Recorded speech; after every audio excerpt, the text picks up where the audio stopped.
సామాజిక కార్యక్రమాలు చేస్తూ సేవా కార్యక్రమాలు చేస్తూ తనగట్టు ఒక మంచి పేరు సంపాదించుకున్నాడు ఈ ప్రాంతంలో.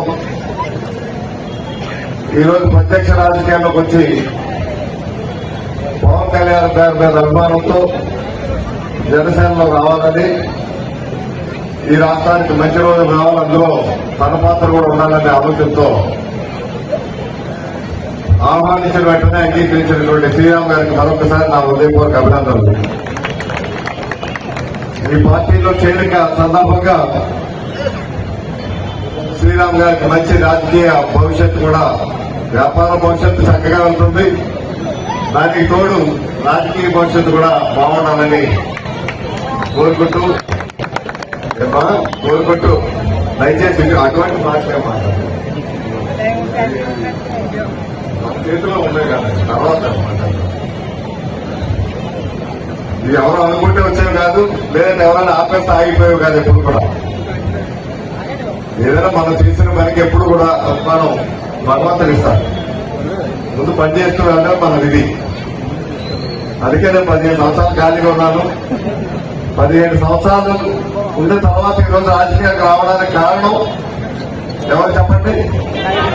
పవన్ కళ్యాణ్ గారు. ఈ రోజు పవన్ కళ్యాణ్ పిలుపు మేరకు నాకు పవన్ కళ్యాణ్ లో ఒక నిస్వార్థ రాజకీయ నాయకుడు కనిపించాడు, ఒక టంగుటూరు ప్రకాశం పంతులు కనిపించాడు, ఒక బూర్గుల రామకృష్ణరావు కనిపించారు. వీరంతా త్యాగానికి ప్రతిరూపం. వాళ్ళంతా ఈరోజు 2014లో పార్టీ స్థాపించిన తర్వాత ఈ 10 సంవత్సరాలు త్యాగంతోనూ నిస్వార్థ రాజకీయాలతో అసలు రాజకీయాలకే కొత్త నిర్వచనం ఇచ్చారు పవన్ కళ్యాణ్ గారు. మా ఇద్దరికి భావ స్వరూపంలో కలిసే చాలా సంవత్సరాల నుంచి మాట్లాడుకుంటున్నప్పటికీ నేనైతే పోటీ చేయలేదని చెప్పాను. నేనైతే మీకు సహకరిస్తాను, కలిసి పనిచేస్తాను అనుకున్నా కానీ పోటీ చేస్తానని చెప్పి అనుకోలేదు. ఎందుకంటే 2014లో స్థాపించడం మీ అందరికీ తెలుసు. అప్పుడు రాష్ట్ర విభజనలో రాష్ట్రం పూర్తిగా నష్టపోతున్నటువంటి పరిస్థితిలో విభజన జరిగితే ఆ నష్టాన్ని పూడ్చాలి. కాబట్టి నష్టాన్ని పూడ్చే విధంగా రాజకీయ అనుభవం, పరిపాలన దక్షత ఉన్నటువంటి చంద్రబాబు నాయుడు గారు ముఖ్యమంత్రి అవ్వాలనేటువంటి ఆలోచనతో ఆ రోజు చంద్రబాబు నాయుడు గారికి మద్దతు ఇచ్చారు.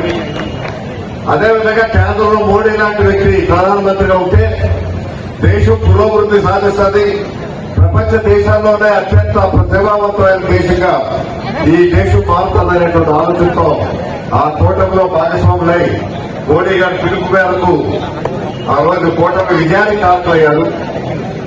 ఇక్కడ ఒక్క విషయం ఆలోచించండి. కూటమి విజయం కేంద్రంలో, రాష్ట్రంలో ప్రభుత్వాలు ఏర్పడ్డాయి 2014లో. 5 సంవత్సరాలు ప్రభుత్వాలు చేశాయి. కానీ పవన్ కళ్యాణ్ గారు ఒక్క పదవి కూడా తీసుకోలేదు. లేదు, వాళ్ళ జన సైనికులు కూడా ఒక్క పదవి కూడా ఇప్పించలేదు. ఎందుకంటే త్యాగ బుద్ధితో సపోర్ట్ చేశారు, రాష్ట్రం బాగుండాలని సపోర్ట్ చేశారు, రాష్ట్ర పురోభివృద్ధి సాధించాలని మద్దతు ఇచ్చారు తప్పితే తన రాజకీయ ప్రయోజనాల గురించో, తన మంత్రి పదవి తీసుకోవాలనో, లేక కేంద్రంలో మంత్రి పదవులు తీసుకోవాలనో, ఇక్కడ పదవులు తీసుకోవాలనో ఆయన ఏ రోజు ఆలోచించలేదు. ఆ 5 సంవత్సరాలు మరి అలాగే ఉన్నారు. తర్వాత 5 సంవత్సరాలు కూడా పోరాటం చేశారు. 10 సంవత్సరాలు సుదీర్ఘ పోరాటంలో రాజకీయాల్లో ఉన్నటువంటి వ్యక్తులు నేను ఎవరిని చూడలేదు ఈ మధ్యకాలంలో. ఇప్పుడు కూడా తను స్వతంత్రంగా వెళ్లి తను స్వతంత్రంగా పోటీ చేసి రేపు అధికారంలో వచ్చే అవకాశాలు ఉన్నప్పటికీ తను అటువంటి అవకాశాలు తీసుకోలేదు. చేసేటువంటి వ్యక్తి ఎవరు? King maker Pawan Kalyan. ఆ రోజు 2014లో చంద్రబాబు నాయుడు గారు ముఖ్యమంత్రి అవడానికి పవన్ కళ్యాణ్ కారణం అయితే, ఈ 24 జూన్ నెలలో మళ్లీ చంద్రబాబు నాయుడు గారు ప్రమాణ స్వీకారం చేయబోతున్నారు. దానికి కారణభూతులు కూడా పవన్ కళ్యాణ్ గారు పోతున్నారు. ఇక్కడ ఇంకొక విషయం కూడా చెప్తా. 2019లో ఆ రోజు పవన్ కళ్యాణ్ గారు మళ్లీ చంద్రబాబు నాయుడు గారితోనే కలిసి పోటీ చేసి ఉంటే చంద్రబాబు నాయుడు గారు సీఎం అయి ఉండేవారు. ఈ రోజు రాష్ట్రంలో అధికారంలో ఉన్నటువంటి ముఖ్యమంత్రి పవన్ కళ్యాణ్ గారు ఫోటో పెట్టుకోవాలి. ఎందుకంటే ఆ రోజు కూటమితో పోటీ చేయలేదు కాబట్టి జగన్మోహన్ రెడ్డి ముఖ్యమంత్రి అయ్యాడు. దానికి కూడా పవన్ కళ్యాణే కారణం. పవన్ కళ్యాణ్ గారు కలిసి ఉంటే ఈ కుటుంబంతో ఆ రోజు మళ్ళీ జగన్మోహన్ రెడ్డి కూడా వచ్చేవారు కాదు. అందువల్ల జగన్మోహన్ రెడ్డి గారు ఈయన పవన్ కళ్యాణ్ గారిలో వ్యక్తిగత దోషం కాబట్టి మీరు కానీ మీ పార్టీ నాయకులు కానీ సిద్ధాంతపరంగా మాట్లాడండి. మీరు ఒక రకంగా పవన్ కళ్యాణ్ గారు ఫోటో ఇంట్లో పెట్టుకొని పూజించుకోవాలి. మీరు ముఖ్యమంత్రి అవడానికి కారణం పవన్ కళ్యాణ్. అదైనా కలిసండి మీరు ఇటువంటి స్వభావం కలిసినటువంటి వ్యక్తి కాబట్టి ఆ కుటుంబానికి నేను చాలా సందేశాలు ఉన్నాయి. ఇటువంటి వ్యక్తి కాబట్టి రాజశేఖర రెడ్డి గారు ముఖ్యమంత్రిగా 2004 నుంచి 2009 వరకు ఈయన ఎక్కడ పెట్టారంటే ఈయన హైదరాబాద్ లో లేదు, ఆయన ఉన్నదక్కడ బెంగళూరులో వచ్చారు. అంటే మీకంటే నాకంటే ఎక్కువ తెలిసింది కన్న తండ్రికి ఎక్కువ తెలుస్తుంది. ఈయన ఎటువంటి వ్యక్తులు ఆయన తెలుసు కాబట్టి పరిపాలనలో దరిదాపుల్లో ఉండడానికి వీల్లేదని దూరంగా పెట్టినటువంటి కార్యక్రమం మనకు తెలుసు. అందువల్ల చరిత్రలో కంటే చాలా ఉంటాయి, వాటి జోలికి నేను పోదలుచుకోలేదు. ఈ రోజు వ్యక్తిగత దోషం మానండి, కక్ష సాధింపు మానండి. రేపు పెట్టగా చంద్రబాబు నాయుడు గారు అయితే జైల్లో పెట్టగలిగారు కానీ ఒక్క ఆధారం కూడా నిరూపించలేకపోయారు. ఈరోజు దురదృష్టం ఏంటంటే రాష్ట్రంలో జైల్లో ఉండాల్సిన వాళ్ళు అధికారంలో ఉన్నారు, అధికారంలో ఉండాల్సిన వాళ్ళు జైల్లో పెట్టారు. మళ్ళీ మంచి రోజు వస్తుంది. అధికారంలో ఉండాల్సిన వాళ్ళు ఎవరండి? చంద్రబాబు నాయుడు గారు అధికారంలో కూర్చోబెట్టాలి. తర్వాత అక్కడ కూర్చున్న వాళ్ళు ఎక్కడికి వెళ్తారు? అక్కడికి వెళ్తారు. నేను చెప్పను, అక్కడికి వెళ్తారు. ఆ రోజు గురించి ఎదురు చూద్దాం. ఎందుకంటే పవన్ కళ్యాణ్ గారు మీరు అందరూ జ్ఞాపకం ఉంటుంది. ఆయన ఒక ప్రతిజ్ఞ చేశారు, ఈ ప్రభుత్వాన్ని కోకల వేడుకు ప్రకటించకపోతే నా పేరు పవన్ కళ్యాణే కాదు, నా పార్టీ జనసేనే కాదని చెప్పారు.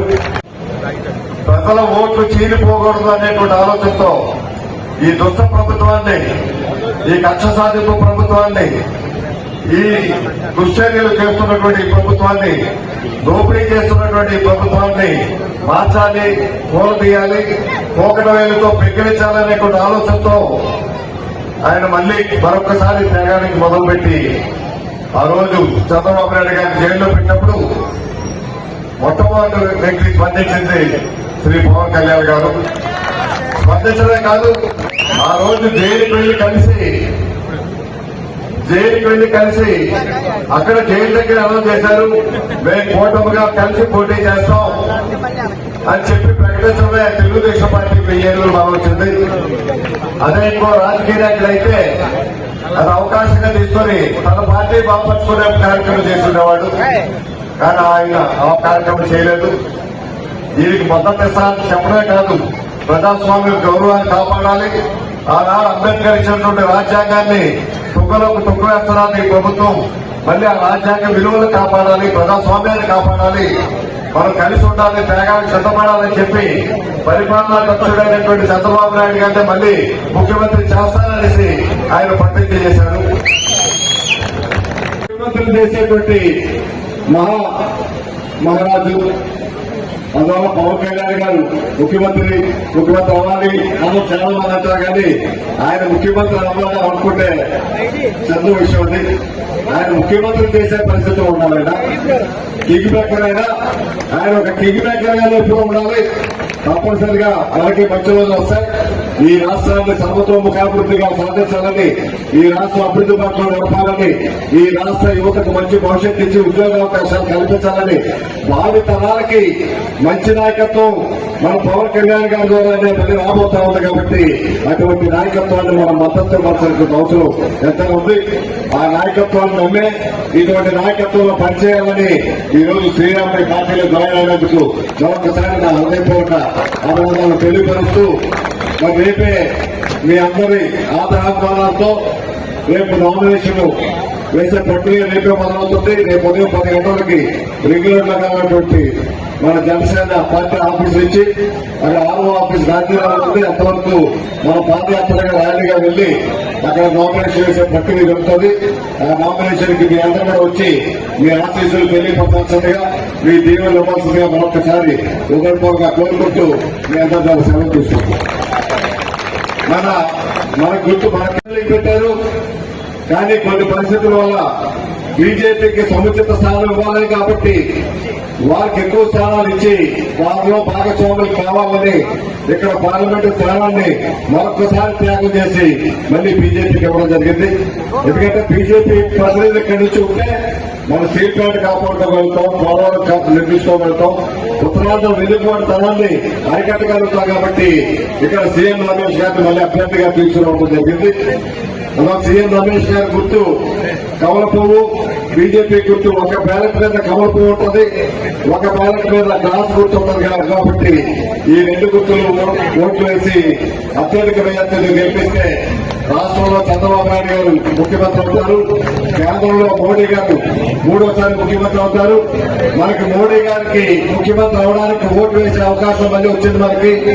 మన ఓటు ద్వారా మోడీ గారిని ముఖ్యమంత్రి చేయాల్సింది, ప్రధానమంత్రి చేయాల్సిందిగా మరొకసారి మీ అందరినీ కూడా కోరుకుంటూ ఈ అవకాశం ఇచ్చిన మీ అందరికీ నా ఉదయపాలకు ధన్యవాదాలు.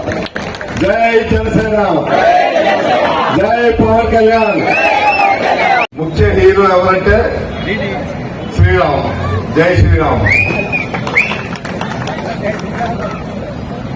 ఈరోజు శ్రీరామ్ పార్టీలో జన సైనికుడిగా మళ్ళీ రావాలని నిర్ణయం తీసుకొని రావటం, ఆ సందర్భంగా ఏర్పాటు చేసినటువంటి సమావేశం. అదేవిధంగా దురందర్ గారికి కొంతా రామకృష్ణ గారి నామినేషన్ మన జనసేన పార్టీ కార్యాలయం నుంచి రేపు 9 గంటలకి ఊరేగింపు బయలుదేరుతుంది. మరి ఆ కార్యక్రమంలో కూడా మేమంతా కూడా చాలా భారీ ఎత్తున పాల్గొంటామని ఈ సభా వేదికగా రామకృష్ణ గారికి తెలియజేసుకుంటున్నాను. అలాగే అందరూ కూడా రేపు ఉదయాన్నే క్రమం తప్పకుండా 9 గంటకల్లా రావాల్సిందిగా నేను అందరికీ కూడా విజ్ఞప్తి చేసుకుంటున్నాను. మరి ఈ వైసీపీ ప్రభుత్వాన్ని మనం ఎండగట్టాలంటే మరి నేను చెప్పవలసింది ఒకే ఒక మాట, ధర్మ సంస్థాపనాయ సంభవాన్ని యుగే యుగే. ధర్మం మనకి అత్యంత దూరమైన రోజుల్లో మరి ధర్మాన్ని మనం నిలబెట్టుకోవాలి, కాపాడుకోవాలి. మరి మన యొక్క ప్రజానికాన్ని, మన ప్రజల్ని, మన రాష్ట్రాన్ని మనం కాపాడుకోవాలి, అందరికీ చేయూతగా ఉండాలి అంటే మనం ఈ యొక్క బీజేపీ, జనసేన, టీడీపీ కూటమిగా ఏర్పడినటువంటి ఈ యొక్క ప్రభుత్వాన్ని మనం గెలిపించుకుంటే మరి రానున్న రోజుల్లో మనం రామరాజ్యం చూస్తామని, ఆ రామరాజ్యంలో మనందరూ కూడా మరి మన యొక్క సమస్యలన్నింటినీ పరిష్కరించుకొని మన యొక్క అభివృద్ధి కార్యక్రమాలన్నీ కూడా చక్కచక్క చేసుకొని మరి మనం చాలా ముందుకు వెళ్లాలని మరి విజయమున్న నాయకుడు మరి చంద్రబాబు నాయుడు గారు 2020 తోటే మనందరికీ కూడా ఆయన ఏంటో చూపించారు. అలాంటి విజయమైన వ్యక్తిని మనం ఎన్నుకొని మరి నిలబెట్టుకుంటే మనకి ఈ యొక్క రానున్న రోజుల్లో మనందరూ కూడా యువతంలో కూడా మంచి భవిష్యత్తు ఉండి మంచి మంచి పరిశ్రమలు వచ్చి అందరికీ కూడా ఉపాధి కల్పన, అలాగే మన సమీపంలో ఉన్నటువంటి సమస్యలన్నీ కూడా అది కాలంలో అవ్వచ్చు నేను వారించడం చేశాను. అంటే ఓట్లు అయితే వేస్తాను కానీ నేను కొంచెం రాజకీయాల దూరం ఉంటానని చెప్పేసి ఎన్నో మాటలు చెప్పడం జరిగింది. మరి ఏమనుకున్నారో అన్నీ ఎలా గోవింద్ గారు ఇంకా డైరెక్ట్ గా నా ఇంటికి వచ్చి మరి తమ్ముడు నువ్వు నాతో ఉండాలి, నువ్వు నాకు ఆల్రెడీ మాట ఇచ్చున్నావు అని చెప్పేసి ఆయన నన్ను కోరడం జరిగింది.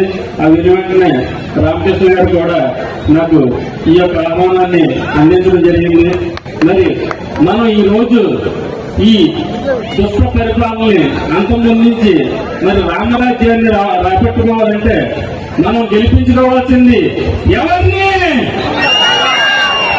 అలాగే మరి అసెంబ్లీ అభ్యర్థి అయినటువంటి కొంతా రామకృష్ణ గారి గుర్తు గాజు గ్లాస్ గుర్తుపై మీ అందరూ మీ అమ్ములు ఓటును క్లాప్స్ కొట్టి ఏకగ్రీవంగా ఆయనకి ఇచ్చేవారు.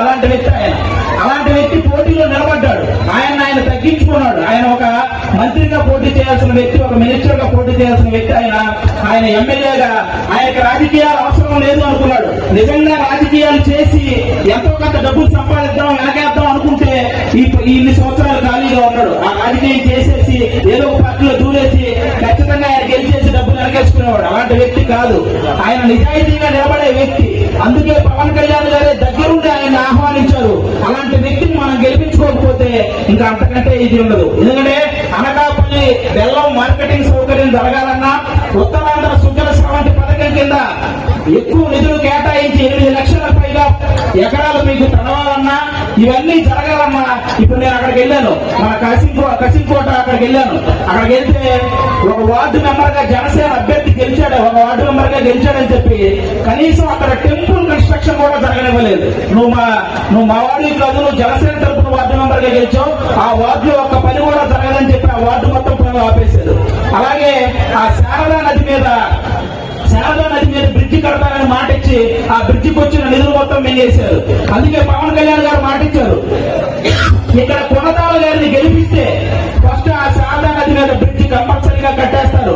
అలాగే ఇక్కడ ఉన్న అనకాపల్లిలో ఉన్న ప్రతి సమస్య సాల్వ్ అవుతుంది. నేను ఇప్పుడు చెప్తున్నాను, అనకాపల్లిలో ఉన్న సమస్యలు పోవాలంటే కొనతాల గారు గెలవాలి, కొత్త సమస్యలు రావాలంటే మీ ఇష్టం, మీరు ఎవరికైనా ఓటేసుకోండి. కాబట్టి ఉన్న సమస్యలు పోవాలంటే ఖచ్చితంగా కొనతాల గారు గెలవాలి. అందరికీ థ్యాంక్ యూ సో మచ్. కంపల్సరీగా అందరూ గాజు గ్లాసు గుర్తు మీద ఓటేసి కొనతాల గారిని భారీ మెజారిటీతో గెలిపించాలని కోరుకుంటున్నాం.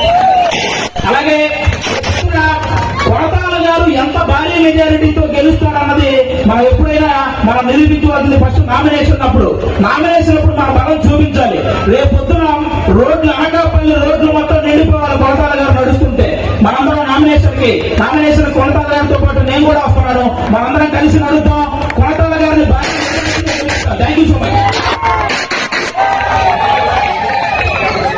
అలాగే ఈరోజు మీలాంటి వాళ్ళు ఇంకా ఎంతో మందిని జాయిన్ చేసి ఈ ఒక నిజాయితీ గల నాయకుడికి సపోర్ట్ గా ఉండాలని మనస్ఫూర్తిగా కోరుకుంటున్నాను. Thank you so much.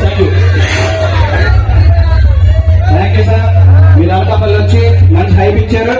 Hyderabad